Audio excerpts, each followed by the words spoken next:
Hi folks, welcome back to Center for Lit. Adam Andrews here to talk today about how to teach literature classically at the logic level.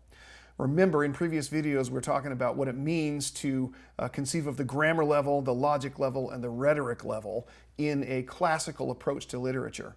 And we talk about those three stages in a variety of senses. But today I want to focus on the logic level as a stage of development that all students go through as they mature. The grammar level focuses on very young students who have the habit of mind to memorize facts and identify and categorize things.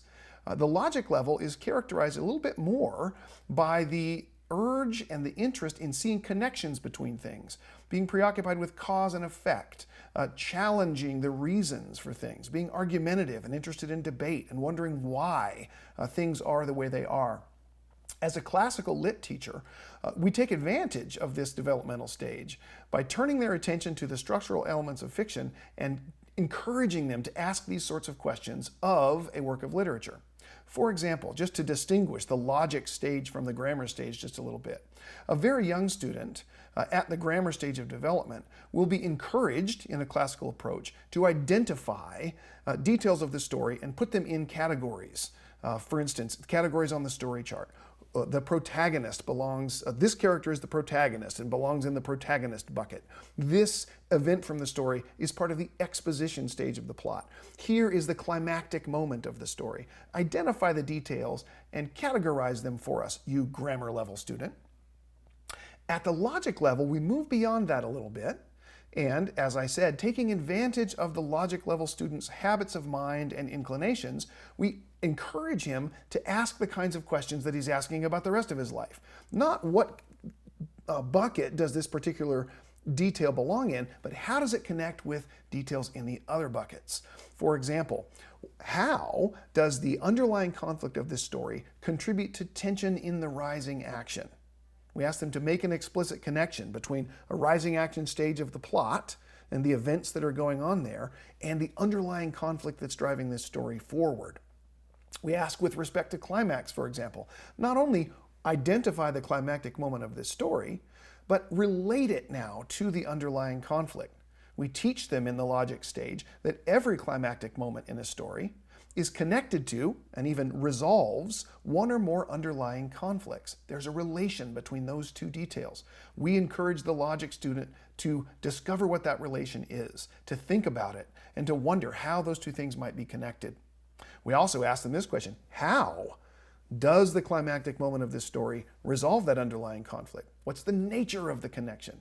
How does this climactic moment get us from rising action to falling action? A second way that we encourage the logic level student to participate in literature classically is we ask him how these details taken together are connected to an underlying theme or an overarching universal idea. It's an essentially logic level exercise to relate the details of a story to some basic thematic concept. How does the climactic moment resolving the conflict, logic level student, tell you about the author's theme? What's the author really trying to say here?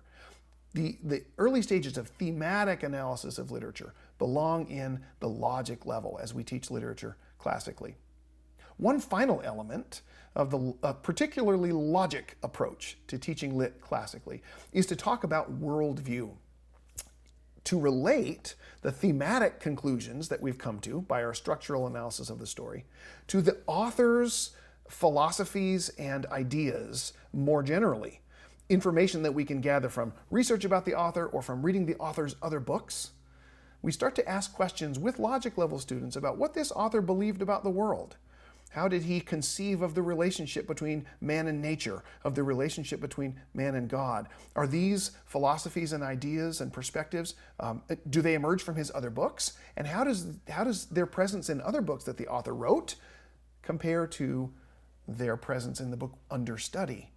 The logic level student is prepared by a habit of mind and by a developmental stage to start addressing these questions.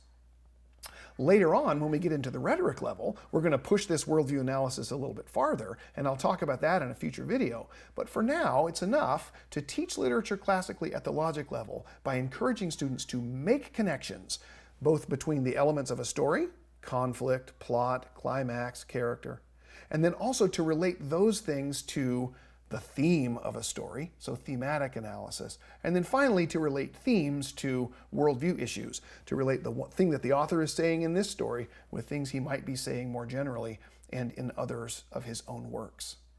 So, teaching literature classically at the logic level, quickly summarized in just 5 or 6 minutes. Hope this has been encouraging and informative. If so, please like and subscribe below, and we will see you very soon in another video.